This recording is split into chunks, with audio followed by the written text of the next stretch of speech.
So remember during the Kavanaugh hearing, the GOP senators had this prosecutor woman ask questions to Christine Blasey Ford and Brett Kavanaugh? Well, she put out her memo, and it's really interesting, okay? So this is Rachel Mitchell. She asked a bunch of questions, and she's given her assessment. And I'll tell you straight off the bat, she said that when you're dealing with a he said, she said, it's really hard to build a case, but Christine Blasey Ford's testimony actually makes it worse than a he said, she said, and it would be impossible to actually move forward on something like this. Keep in mind, right? This is the GOP strategy. The Democrats questioned Blasey Ford, and they praised her for her courage, and they played up the emotion and the grandstanding, and the Republicans deferred to a female prosecutor for sex crimes. That was a brilliant strategy by the GOP because, look, the last thing they want is a bunch of old white men, like, questioning this this woman alleging sexual assault and make them look really bad. So they defer to a woman to ask the questions and someone who has prosecuted criminals on behalf of victims of sexual abuse. So let's take a look at her memo. First in this story, it says, in a memo sent to all GOP senators, Arizona prosecutor Rachel Mitchell, who was hired by Republicans on the Senate Judiciary Committee to ask questions of Brett Kavanaugh and Christine Blasey Ford during last week's hearing, said she did not believe, quote, a reasonable prosecutor would bring this case based on evidence before the committee, per NBC News. The other side. Democrats condemned Republicans' choice of Mitchell, arguing that it created a judicial setting for the hearing when neither Ford nor Kavanaugh was on trial. I just want to point out, there's literally nothing you can do. The Republicans are in a losing battle here, okay? The way our culture is currently functioning, this is the best they could do, and it's still not enough. No matter what they do, the left, the Democrats will ask for more, they will demand more. So finally, you get Flake saying, okay, let's do a 1 week, FBI investigation. Okay. Then you get the Dems going, this is ridiculous, 1 week, oh, that's not enough. It'll never be enough. It will never be enough, period, okay? So let's take a look at this memo. She starts by saying, please permit me this opportunity to present my independent assessment of Dr. Christine Blasey Ford's allegations against Judge Brett Kavanaugh. Before I do this, I want to emphasize 2 important points. She says, this memorandum contains my own independent assessment of Ford's allegations based upon my independent review of the evidence and my nearly 25 years of experience as a career prosecutor of sex-related and other crimes in Arizona. This memo does not necessarily reflect the views of the chairman, any committee member, or any other senator. No senator reviewed or approved this memorandum before its release, and I was not pressured in any way to write this memorandum or to write any words in this memo with which I do not fully agree. The words written in this memo are mine, and I fully stand by all of them. While I am a registered Republican, I am not a political or partisan person. Right.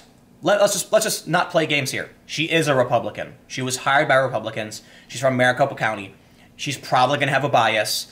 But this is, look, I think she's biased, but I don't disagree with a lot of her assessments. And we'll get into that. So she says, a Senate confirmation hearing is not a trial, especially not a prosecution. The chairman made the following statement. So I want to point this out, the second part, because people keep playing this up like, oh, it's not a trial, it doesn't matter. Yes. In response to this letter, where she said she wouldn't, couldn't bring it to prosecution, a reasonable prosecutor wouldn't, people are going, yes, but it's not a criminal proceeding. And it's literally Section 2. It's like they don't even read it. Literally Section 2 is her saying it's not. She's making a point that this is not a good case, okay? She says, there's no clear standard of proof for allegations made during the Senate's confirmation process, but the world in which I work is the legal world, not the political world. Thus, I can only provide my assessment of Dr. Ford's allegations in that legal context. So she said this. The point she was making is that she doesn't find the story credible, okay? And many people are seeing this and going, oh, but it's not a trial. And I'm like, oh my God, dude, seriously, just read it, please. Read it and criticize it. Here's what I'm going to do. I'm going to read it and I'm going to criticize it. She said, in the legal context, here's my bottom line. A he said, she said case is incredibly difficult to prove, but this case is even weaker than that. Dr. Ford identified other witnesses to the event, and those witnesses either refuted her allegations or failed to corroborate them. For the reasons discussed below, I do not think that a reasonable prosecutor would bring this case based on evidence before the committee. Nor do I believe that this evidence is sufficient to satisfy the preponderance of the evidence standard.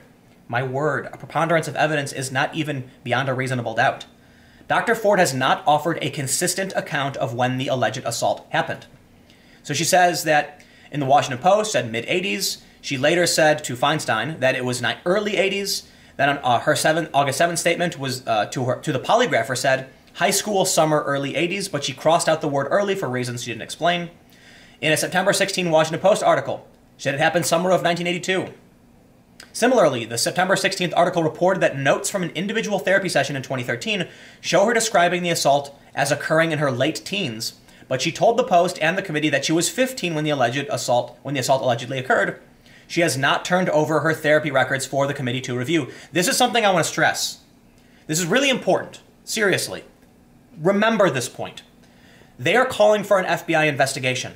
They, on the left, Christine Ford, her attorneys, and the Democrats want an FBI investigation. Okay. She has not turned over the notes from her therapy session to the Senate Judiciary Committee. Hopefully she turns it over to the FBI as they investigate. The point I'm trying to make is, if you are calling for an investigation, you want people to find evidence. The first thing you should probably do is turn over everything you have to at least the Senate Judiciary Committee, okay? She wanted them to make the decision on whether or not to have an FBI investigation without providing them this evidence. That, to me, is a huge red flag, all right? Remember that. While it is common for victims to be uncertain about dates, Dr. Ford failed to explain how she was suddenly able to narrow the time frame to a particular season and a particular year. This I think is an unnecessary point to be made because she may be remembered, you know. And also the point is that the Washington Post article is written by the journalist, not by her, and they could probably make mistakes. She has struggled to identify Kavanaugh as the assailant by name. This is biased. I wouldn't say she has struggled, but I would actually say is that she didn't name him until recently, right? So saying he struggled implies that she was having trouble remembering, but that's unfair. No name was given in her 2012 marriage therapy notes. Right, but you don't know why she didn't give the name. Maybe she just didn't want to make a risk of it going public. You can't say she struggled. Well, okay, you can. Struggled in the sense that she was trying to choose whether or not to, or as well, or whether she should or shouldn't, but I believe it's an unfair way to frame the statement. You should have said that she has been inconsistent with identifying her assailant by name. No name was given in 2013. Her husband claims to recall that she identified Kavanaugh by name in 2012. At that point, Kavanaugh's name was widely reported on in the press as a potential Supreme Court nominee. That's an entirely irrelevant sentence. The second sentence should not be in here, and in my opinion, this is one of the biggest points to be made, that this is an attempt to discredit Christine Blasey Ford. Look, I think at this point, as much as I believe she's credible, meaning she remembers something, I don't think she's intentionally trying to lie, but I believe she is wrong. There was no reason to include the fact that her husband says, yes, she identified Kavanaugh, but then try to refute that in a sentence later, claiming that it must be from the press, right? You don't need to add that, and it sounds amateurish to include. In any event, it took Ford over 30 years to name her assailant. Delayed disclosure of abuse is common, so this is not dispositive. Right. If that's the case, you didn't need to add this entire section and identify it as struggled. So this, I would strike out, and I actually have a problem with this section. This, I think, is a little, could be look, this Rachel Mitchell isn't an op-ed writer, she's not a journalist, but I think if you want to be fair, you need to add to the first section that it could be the journalist who screwed things up. It's not necessarily evidence of anything, and maybe she just remembered, and then in this section, too, it sounds like she's trying to slant it a little bit. When speaking with her husband, Ford changed her description of the incident to become less specific. Ford testified that she told her husband about a sexual assault before they were married, but she told the Washington Post that she informed her husband that she was a victim of physical abuse. Right, those don't disqualify each other, okay? Saying sexual assault or physical abuse, they can mean the same thing, and it's absurd. She testified that both times she was referring to the same incident. Right, yeah, you don't need this section either. This can be a shorter report. She has no... now here's a good one. Dr. Ford has no memory of key details of the night in question, details that could help corroborate her account. She doesn't know who invited her to the party, how she heard about it. She doesn't remember how she got there. She's inconsistent on a bunch of details. The club is more than 7 miles from her childhood home as the crow flies, meaning that, and she testified it was a 20-minute drive with winding roads. So I think this is one of the most important parts. If you don't know when it happened, if you don't know where it happened, if you don't know how you got there, how you left, and no one's come forward to claim they helped you leave, we've got serious holes in this testimony. There's no need to put these other weaker points in this memo, and I take issue with that because I feel like it does a disservice to the actual arguments that need to be made. Dr. Ford's account of the alleged assault has not been corroborated by anyone she identified as having attended, right? This is, and including her lifelong friend. This is a great point. I don't need to get into, I think most of you know this. She has not offered a consistent account of the alleged assault. This is also a good point. She talks about how she locked the door, but she could or couldn't hear talking, and, I don't want to spend a lot of time on this. She struggled to recall important events relating to her allegations, and her testimony regarding recent events raises further questions about her memory.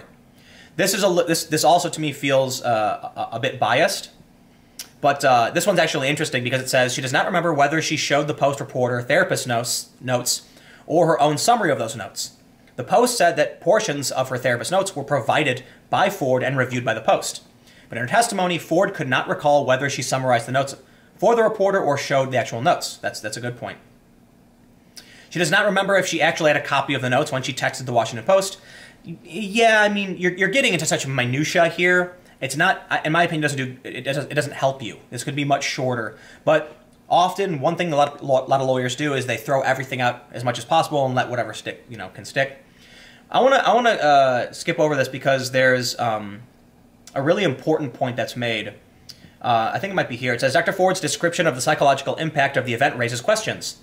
She maintains that she suffers from anxiety, claustrophobia, post-traumatic stress disorder.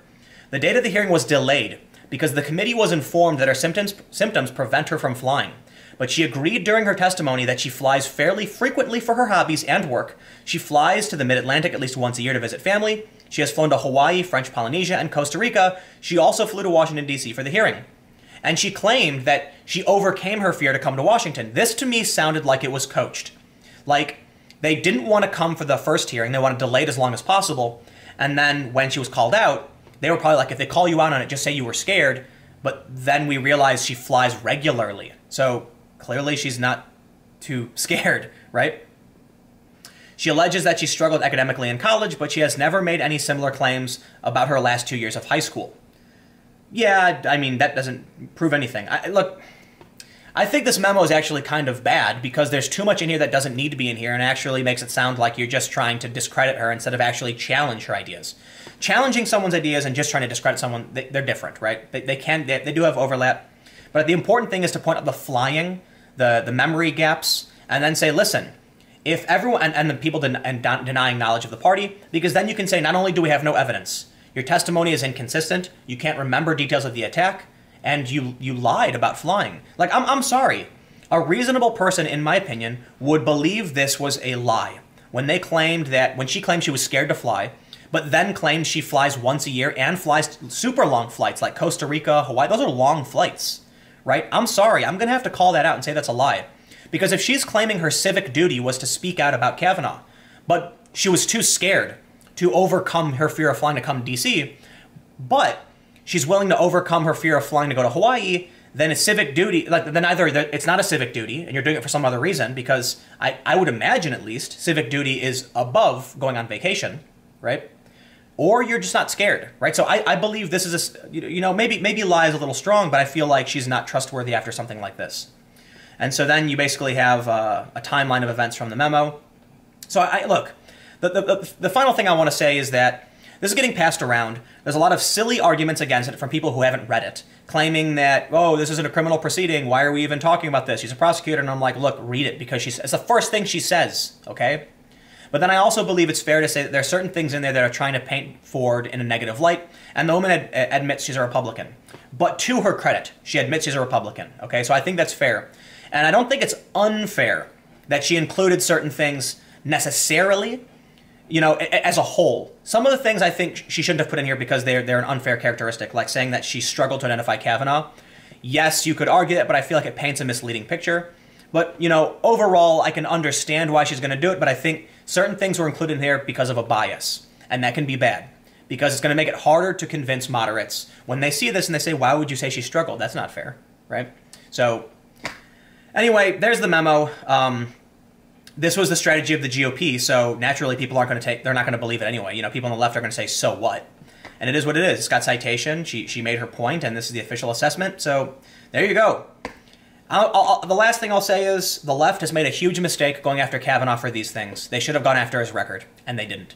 Because he's been in favor of indefinite detention and seizing data and all that stuff, and that would have been a stronger play because it would have been more attractive to moderates and Republicans. Instead, they've gone the character assassination route, which I think was a bad move. Anyway, I've got one more video coming up in just a few minutes, so stick around.